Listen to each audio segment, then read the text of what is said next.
So is it on there? So do you mind just introducing yourself? Cool, yeah. So hi, my name is Jason ToToTam, and I make board games. Something a bit different. But yeah, and so this presentation is about my first game that I've made called Noodle Eating Champs.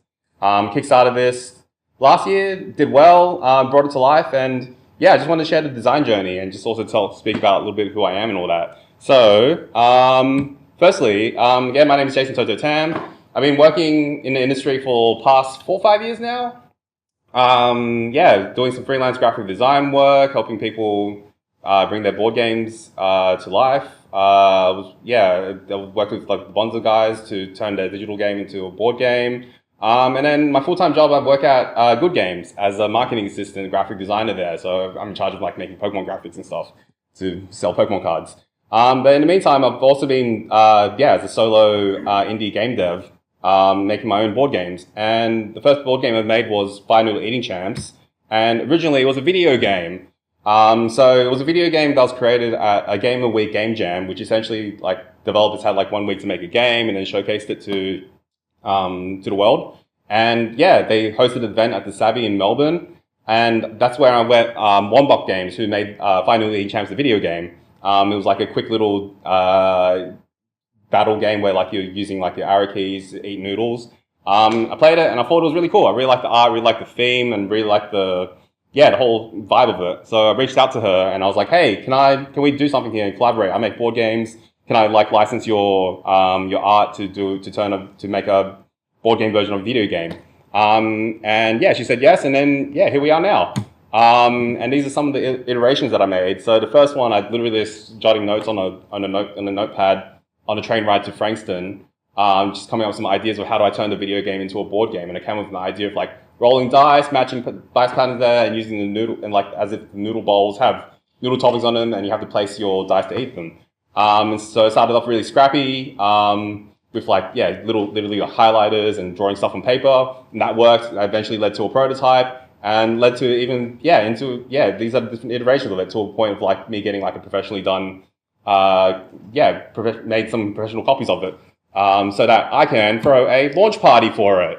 So the first event so after making a prototype to a point where it's like, felt okay, we did a launch party down at the Sabi Gallery, where we played the video game and the board game together. And it was also secretly a big playtest as well. So that was like the big playtesting session. And like, we got like 50 people coming through playing the game and giving some great feedback from it. And then from then on, I slowly iterated on the game and took it to more conventions. I went to South by Southwest, Powerhouse Museum had an event, and I showcased it at PAX as well. I got some great feedback throughout the whole thing, just slowly iterating. So every time I showed the game, I was also, secretly, it was also a playtest as well for me to improve the game. And then eventually got to a point where I was just like, you know what? I'm going to launch a Kickstarter. So I launched a Kickstarter for it. And I held another launch party for it, up in Games Plus, which is my co-working space, where I had like a noodle launch party, and got some sponsors to like give away some games, and all those little drawings of noodles on the back. Every single convention I went to, I had people draw their own noodles, and I added them to the wall, so I took them with me. So it was really cool to see like 500 people having their games on the wall. So we had a little launch party for the Kickstarter. The original goal of it was to raise $1,000. I hit that in 3 hours, and it ended up raising 14.5 grand. And then this is really cool. So there's this influencer who's big in the board game world. I met her in Helsinki and gave her a copy of my game, and she did a little preview video of it. It got more views than Horizon Zero Dawn in the tabletop version. So I thought that was cool. And I sort of bootstrapped my way into making it. So I had very limited budget, didn't spend any money on ads and stuff. So I'm really thankful that she showcased my game and able to see a little spike of that. And then eventually got it made. 6 months later, got it made. Had another launch party for it in Melbourne and in Sydney at the same time. And now it's available in stores. So for the past year or so, just been hustling, just like getting my games into different retail stores, also selling them online. Just like going up to stores and just asking them, hey, here's my game, here's the cost, here's the wholesale price. Would you like to add it to your shelf? Kind of thing.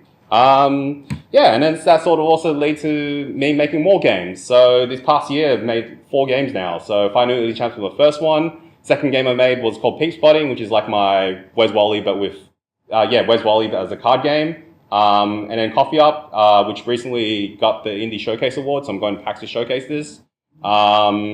It's like my co-op game where we are baristas working at the latest coffee shop in town, and we have to work together to stay in business by knowing our customers' coffee orders and names. And then recently, Cat Spotting. I did that as well. My friend who's making a video game called Alluri, she saw my Peep Spotting game and she was like, hey, can I make these cats? And I was like, yeah, sure, if you want to draw me 100 cats. 100 cats later, and successful Kickstarter. We've now making that. So this one just raised 20 grand or so. We're in the process of getting it made, and fingers crossed it'll come out at the end of the year. And I also host board gaming events now as well, down at Burwood. So if you're ever around, I host these every 2 months or so at the Burwood Library. That's my presentation.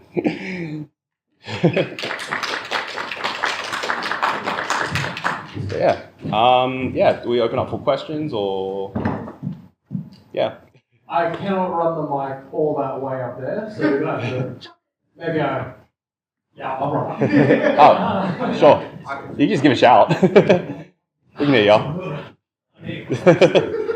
But I've got a booth downstairs, so I got these games there if you want to play it as well.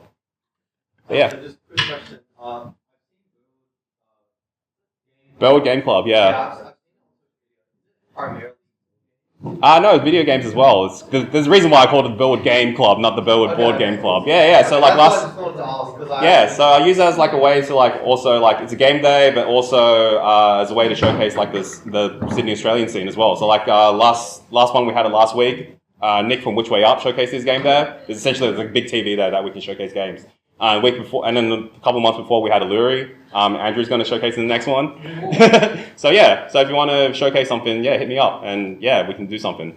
How can I find Burwood Game Club on social? You can follow it at Burwood Game Club on Instagram, or follow me at ToToTam on Instagram. I mostly use that moniker. Yeah. So, one more time, that was on Instagram, Burwood Game Club, right? Burwood Game Club. Yep. I noticed you work at Games. Yeah, that's my co-working. Talk a bit more about that, because that's very curious. Yeah, it's a co-working. A lot of students might be very useful. Yeah, well, essentially, I use that as just my mailing address. I don't go there that often anymore. But essentially, it's a co-working space. Pay X amount to use the space as many times. So I think I pay $20, $30 to use the space once a month. But I'm also just use it as a good business. Use it as my business address. Is that $20, $30 a day? A month. Oh, yeah. Pretty good. So it's really cheap.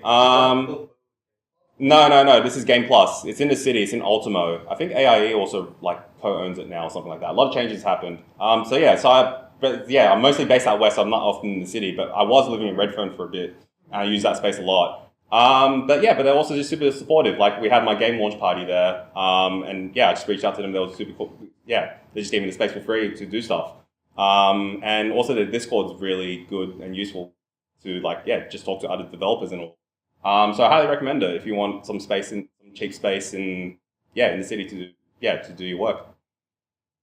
I have a confession. Mm-hmm. When I'm working from home, I'm not the most productive person. Do you think that if I was going to do solely,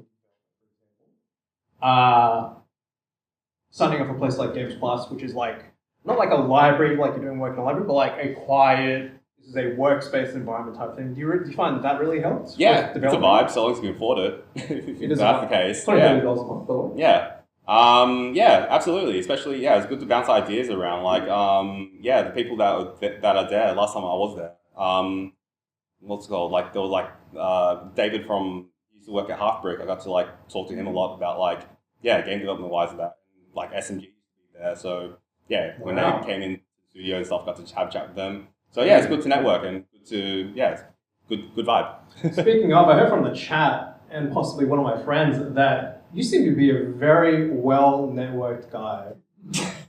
I just talk. Do you have any good tips for just networking in general? You've been going to a ton.